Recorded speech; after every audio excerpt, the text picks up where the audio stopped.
कोणीही क्षणभरही कर्म न करता राहू शकत नाही. परिस्थिती, स्वभाव आणि काळ माणसाला काही ना काहीतरी करायला भाग पाडत असतात. मित्रांनो, हे मीन राशीसाठी मी सांगण्याचं कारण काय आहे? सध्या तुमच्या मनामध्ये जो विचारांचा कल्लोळ चालू आहे, त्याच्यावरती थेट बोट ठेवणारं हे माझं सुरुवातीचं वैचारिक विधान होतं. कारण की सध्या तुमच्या मनात हेच चालू आहे, की मी प्रयत्न कमी करत नाही, तरीही गोष्टी माझ्या हाताबाहेर का वाटत आहेत? मी शांत राहतोय, जबाबदारी निभावतोय, पण तरीही मला आयुष्य असं जड का होतंय बरं? इथे एक कठोर पण दिलासा देणारी गोष्ट तुम्हाला सांगतो बरं का. काही काळ असे असतात ना, जिथे आपण परिस्थिती बदलत नाही, तरीही परिस्थिती आपल्याला घडवत असते. आणि हे काय अपयश नाही, हे थांबणंही नाही, आणि हे याला आपण संयमाने चालणं असंच म्हणू शकतो. आणि 7.5चा काळ माणसाकडून नेमकं तेच शिकवून घेतो. म्हणून मीन राशीच्या व्यक्तींनो, ग्रह कधी गोड खोटं बोलत नाहीत, आणि ते तुम्हाला घाबरवण्यासाठीही नाहीत. पण सध्या तुमच्या आयुष्यात जे चालू आहे ना, त्याचं एक प्रतिबिंब म्हणजेच सध्याची ग्रहस्थिती आहे. शनी मीन राशीत आहे म्हणजे तो 7.5चा मध्य आणि सर्वात जड टप्पा असा मानला जातो. शिवाय गुरु मिथुन राशीत वक्री आहे, तो 4थ्या भावात आहे. आणि काय होईल काही दिवसामध्ये, म्हणजे 15 तारखेनंतर रवी आणि मंगळ तुमच्या राशीच्या व्यय भावातून गोचर करतील. म्हणूनच मन, शरीर, काम, पैसा, निर्णय सगळंच एका वेळी तुम्हाला आता सध्या जड वाटत चाललेलं आहे. सध्या तरी 7.5चं गोचर काय करत आहे?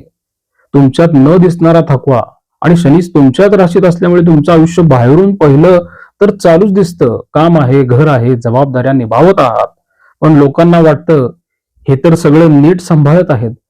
पण मीन राशीची थोडी आतली गोष्ट वेगळी आहे. चेहऱ्यावर दिसतं ते थोडीच खरं असतं ना. आतून तुम्ही फार थकलेले आहात, आणि हा थकवा शरीराचा नाही हो, तो मनाचा आणि थोडा काही प्रमाणात आत्म्याचा पण आहे. पूर्वी ज्या गोष्टी तुम्हाला सहज वाटायच्या ना, त्या आता थोड्या जड वाटू लागलेल्या आहेत. एक छोटा निर्णय घ्यायला वेळ लागतो. एखादं साधं काम करतानाही मन तुमचं थकून जातं, आणि जबाबदाऱ्या संपतच नाहीत. एक संपते की लगेच दुसरी उभी राहते. कधी कुटुंबाची असेल, कधी कामाची असेल, कधी आर्थिक चिंता असेल, तर कधी कोणाच्या तरी अपेक्षा वाढलेल्या असतात. आणि यात सगळ्यात अवघड गोष्ट सध्या मीन राशीसाठी असं आहे, कोणीही थेट विचारत नाही की तू ठीक आहेस का बाबा, कसा आहेस? त्यामुळे काय होतं की मन लवकरच खचतंय, कारण मीन राशीचा स्वभाव हळवाच असतो. तुम्ही गोष्टी मनापासून करता, भावनेतून करता, आणि बदल्यात तुम्हाला फार काही अपेक्षित नसतं. पण लक्षात घ्या बरं का, की शनी भावनांना मऊपणा देत नाही, तो दिलासा देत नाही, तो थेट तुम्हाला आरसाच दाखवतो. तो काय म्हणतो की भावनेत जगायचं थांबव, आणि आता जरा वास्तवाचा स्वीकार करा. म्हणूनच तुमच्या मनात कधी कधी प्रश्न उभा राहतोय की मी चुकीचं काही करत नाही, तरीही आयुष्य एवढं कठीण का होतंय? मी प्रामाणिक आहे, तरीही समाधान का मिळत नाही? हे प्रश्न तुमच्या कमकुवतपणाचं लक्षण नाहीत, हे लक्षात घ्या. हे प्रश्न जाणीव वाढल्याचे लक्षण आहेत. तुमची जाणीव जी आहे ती बलवान होत आहे. आणि इथेच एक गोष्ट समजून घ्यावी लागती, हे काही अन्याय नाहीये, ही तुमच्यावर शिक्षा पण नाहीये, हे नशिबाचं वाईट वळण तर अजिबात नाहीये. ही तुमच्या कर्माची साफ सफाई आहे. ज्या गोष्टी तुम्हाला टाळायच्या होत्या, ज्या भावना तुम्ही दडपल्या होत्या, ज्या जबाबदाऱ्या तुमच्या अर्धवट राहिल्या होत्या ना, त्या शनी सगळ्याला एक एक करून तुमच्या समोर आणतो आहे. कारण की तो तुम्हाला तोडायला तर आलेला नाहीये बघा. तो तुम्हाला हलकं करतोय, हळूहळू करतोय, पण तुम्हाला ते लक्षात येत नाही. आज जे तुम्हाला जड वाटतंय ना, ते उद्या तुमच्यावर ओझं राहणार नाहीये. आज जे सहन करावं लागतंय तुम्हाला, ते पुढचं तुमचं सामर्थ्यच बनणार आहे. म्हणून मीन राशीचं या काळामध्ये त्यांना मला असं सांगू वाटतं की स्वतःला दोष देऊ नका, आणि स्वतःशी कठोर तर अजिबात होऊ नका.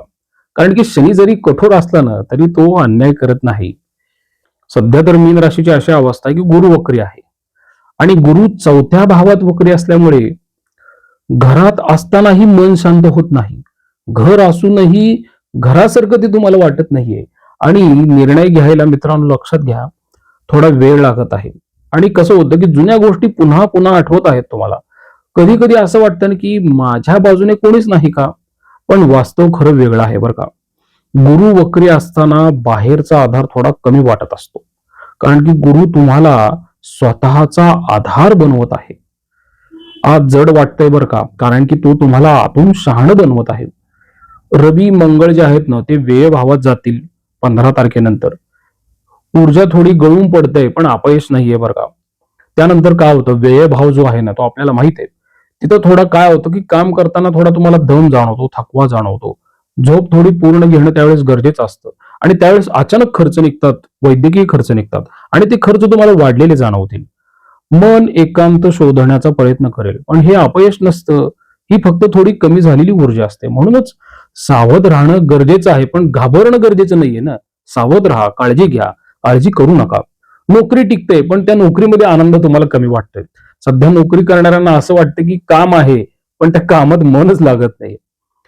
आणि सारखं मग जॉब बदलण्याचा विचार येतोय मीन राशीच्या व्यक्तींना, पण निर्णय घ्यायची तर काही हिंमत होत नाही.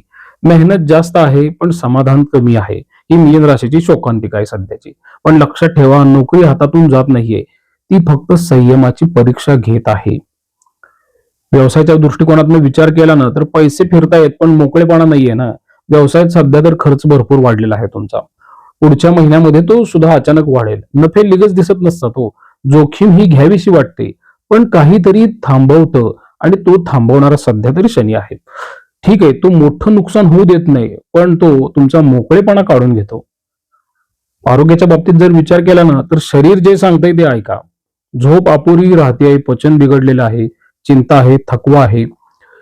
हे आजार मी म्हणत नाही, पण हे शरीराचं म्हणणं आहे तुम्हाला की थोडं थांबा, निवांत बसा आणि शांतपणे श्वास घ्या. नात्यांचा विचार केला तर तुम्ही सगळंच मनात ठेवता आणि तेच तुम्हाला त्रास देते. मीन राशी सगळं सहन करते हो, पण सध्या तेच तुम्हाला त्रासदायक ठरत आहे. मनात साठवणं वाढलं ना तर गैरसमज मात्र वाढतात. तुम्ही स्पष्ट बोला, पण थोडं शांतपणे आणि समोरच्याला कडू वाटणार नाही असं स्पष्ट बोला. पुढच्या महिन्यात तरी मीन राशीच्या व्यक्तींना मी असं सांगू इच्छितो की हा काळ ठीक आहे, सोपा नाहीये. आणि हे मी कोणालाही खुश करण्यासाठी नाही, तर तुमच्याशी प्रामाणिक राहून सांगतो बरं का. पण एक गोष्ट ठामपणे समजून घ्या की हा काळ तुम्हाला तोडत नाहीये, तो तुम्हाला हरवत पण नाहीये, तो तुमचं आयुष्य संपवतही नाहीये. उलट हा काळ तुम्हाला हळूहळू आतून मजबूत करत आहे, आणि हेच तुम्ही समजून घेतलं पाहिजे. आज जे तुम्हाला जड वाटते ना ते काही तुमचं अजिबात ओझं नाहीये, ते तुमचं प्रशिक्षण चालू आहे हो. आणि आज ज्या गोष्टींसाठी तुम्हाला संयम ठेवावा लागतोय ना, त्या उद्या तुम्हाला कोणाच्याही पुढे झुकू देणार नाहीत. आणि 7.5 मध्ये तुम्ही जे आतापर्यंत शिकलेले आहेत ना, म्हणजे स्वतःला सावरणं, एकट्याने उभे राहणं आणि भावनांवरती नियंत्रण ठेवणं, हे सगळं पुढे आयुष्यभर तुमचं संरक्षण करणार आहे. म्हणून ह्या काळात तुम्ही स्वतःला दोष अजिबात देऊ नका. माझ्यात काही कमी आहे असं तर स्वतःला अजिबात म्हणू नका. कारण की पुढचा महिना कसा आहे, शनी काय करतो, कमकुवत लोकांवर कधीच काम करत नाही बघा. तो फक्त त्यांनाच घडवतो ना ज्यांच्यात टिकून राहण्याची ताकद असते. शनी उशिरा देतो हे खरं आहे, पण जेव्हा देतो ना ते कोणाच्या मेहरबानीने तर अजिबात देत नाही. तुमच्या सामर्थ्यामुळे तो देतो. आणि हा प्रवास इथेच संपत नाही. खरं आयुष्य तर या काळानंतर सुरू होत असतं. ज्या व्यक्तींनो तुम्हाला तुमच्या आयुष्यातली सगळी परिस्थिती माहीत आहे, इथे मी ते वेगळ्या प्रकारे मांडून सांगण्याचा प्रयत्न ह्या व्हिडिओमध्ये केलेला आहे. जर तुम्हाला काही उपाय करायची इच्छा असतील तर तुम्ही दर शनिवारी मारुती मंदिरामध्ये जाऊन 11 प्रदक्षिणा मारुतीला देत जावा, हनुमान चालिसेचं पठण करत जावा. त्याचबरोबर हनुमान मंदिराच्या बाहेर काही भिकारी असतात, त्यांना अन्नदान करत जावा. तिथं काही प्राणी असतात, त्यांना पण तुम्ही खायला देत जावा. आणि सर्वात महत्वाचं, जर तुम्हाला कुठं ज्ञानदान करायचं असेल तर ते सुद्धा ज्ञानदान करत जा. कारण की तुमचा राशी स्वामी गुरु आहे, आणि तो तुम्हाला जर बलवान ठेवायचा असेल तर ज्ञानदान हेच तुमच्यासाठी खूप महत्वाचं राहील. तो तुम्हाला ह्या अडचणीतून अलगदपणे बाहेर काढण्यासाठी सक्षम उभा राहील. जेवढं ज्ञानदान तुम्ही करत राहताल तेवढं तुमचं गुरुबळ वाढत राहील. प्रसाद कुलकर्णी, पंढरपूर. श्रीराम.